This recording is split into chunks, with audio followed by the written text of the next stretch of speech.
Que le bonheur et la grâce du Seigneur Jésus-Christ nous soient donnés en ce jour nouveau.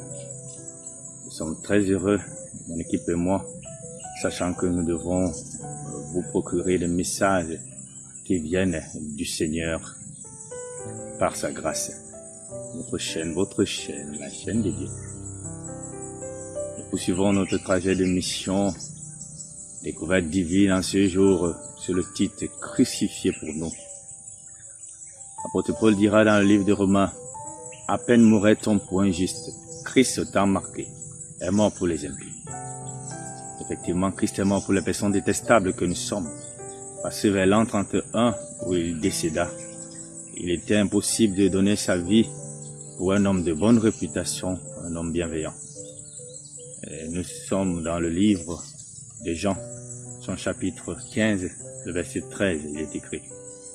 Il n'y a pas de plus grand amour que de donner sa vie pour ses amis. Oui, Jésus l'a fait pour toute l'humanité. Nous voyons donc que l'amour ne se limite pas aux paroles, parce qu'il y a l'expression, le verbe donner, qui suit l'amour, comme pour dire que l'amour sans acte concret est vide de sens, parce que l'amour a besoin de se démontrer.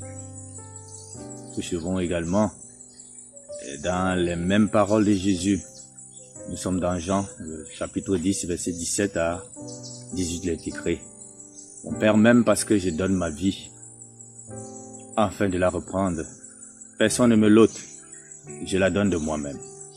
J'ai le pouvoir de la donner, j'ai le pouvoir de la reprendre. Tel est l'ordre que j'ai reçu de mon Père. Nous voyons que Jésus a donné sa vie de façon libre et volontaire, car l'amour ne viole pas le libre choix du prochain. Alors le Seigneur Jésus se donne ici, par pure volonté, afin de sauver l'humanité. N'est-ce pas merveilleux?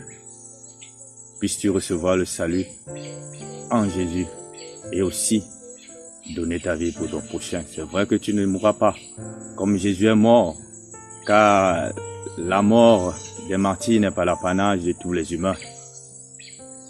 Nous constatons que tu peux également partager ta subsistance avec ton prochain. C'est aussi donner sa vie pour ses amis. Nous voulons terminer avec un texte également qui nous parle davantage de cet accomplissement de l'amour de Jésus à la croix. Nous sommes dans Matthieu 28, versets 5 à 6, il est écrit. Mais l'ange prit la parole et dit aux femmes, « Mais vous, ne criez pas. Je sais que vous cherchez Jésus qui a été crucifié. Il n'est point ici. Il est ressuscité comme il vous l'avait dit. Venez et voyez le lieu où il était couché. » Oui, la mort et la résurrection de Christ ont créé des polémiques dans le temps passé comme aujourd'hui.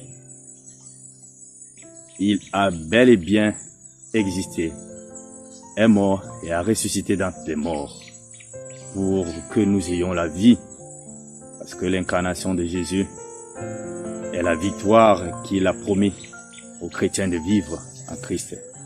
Alors puisses-tu mourir également dans ton ancienne vie, afin de vivre une nouvelle vie offerte par Jésus. Car la résurrection, pour arriver à la résurrection, il faut passer par la mort. Parce que la résurrection est synonyme d'élévation, de glorification, de célébration.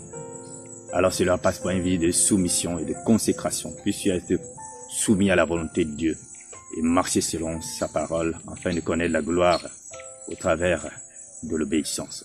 Sois béni au nom de Jésus. Merci de nous avoir suivis. Bon week-end à tous.